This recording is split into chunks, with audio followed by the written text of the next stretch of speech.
Hello everyone. Thought I would do an update on the progress of the latest Model 3 Ogilite. Here you can see I'm gluing together one of the sidewalls.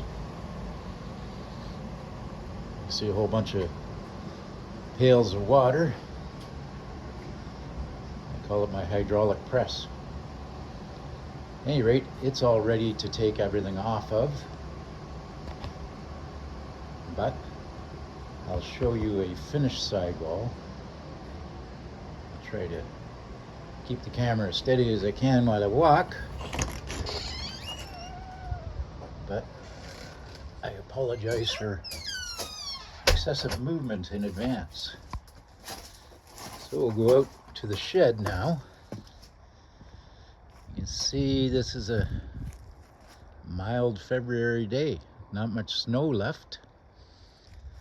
We did have quite a bit this year, but mostly in January. So far, February has been quite mild, but I'm not going to count on that lasting a whole month.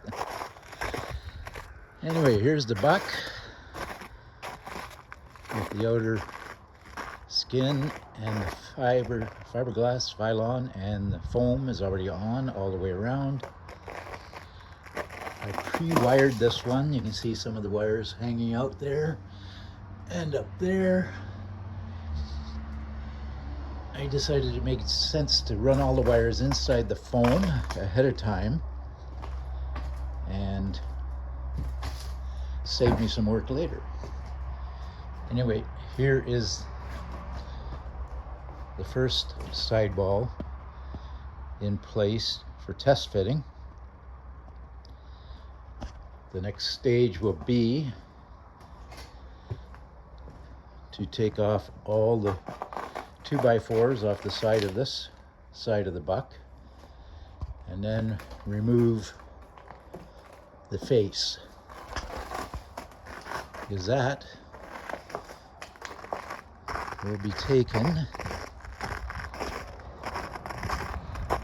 into our garage.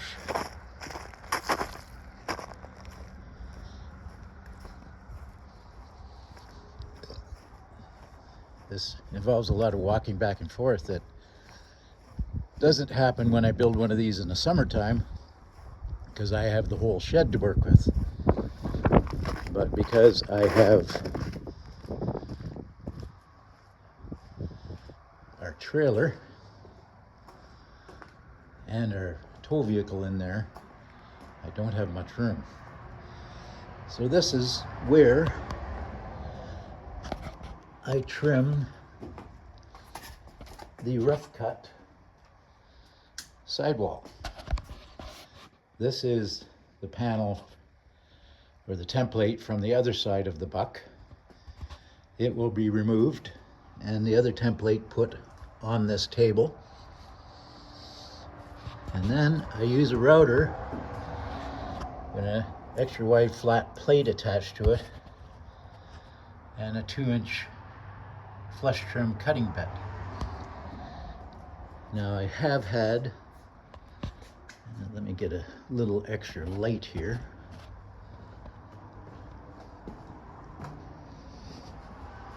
Again, sorry for bouncing you up and down like this.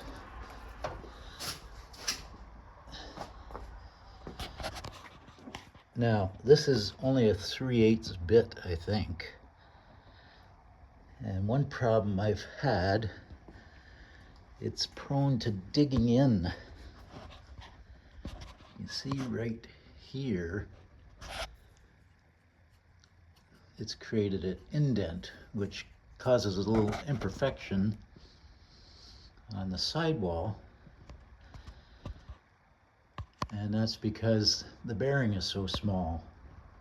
I do have some 1/2-inch routers, and I'm going to get some much larger bits with bigger bearings. I found some last night on Amazon.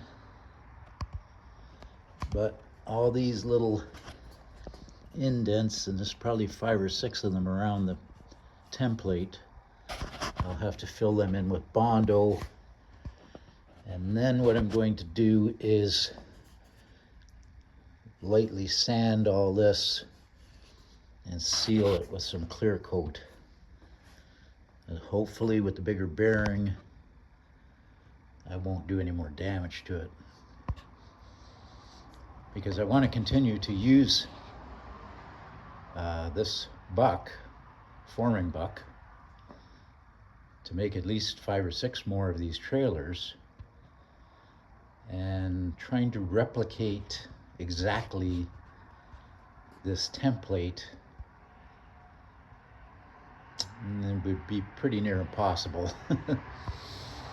I'd basically have to rebuild the whole buck if I made new templates for the sides, and then I wouldn't be able to make replacement parts. Like if somebody did run into one of these trailers and damage the side so much that it needed to be replaced, I could make a side to replace it.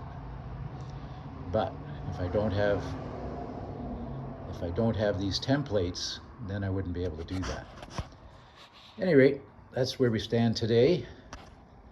I will be removing the other part of the form, the template, this afternoon, bringing the other side, rough cut sidewall that's glued together in the basement.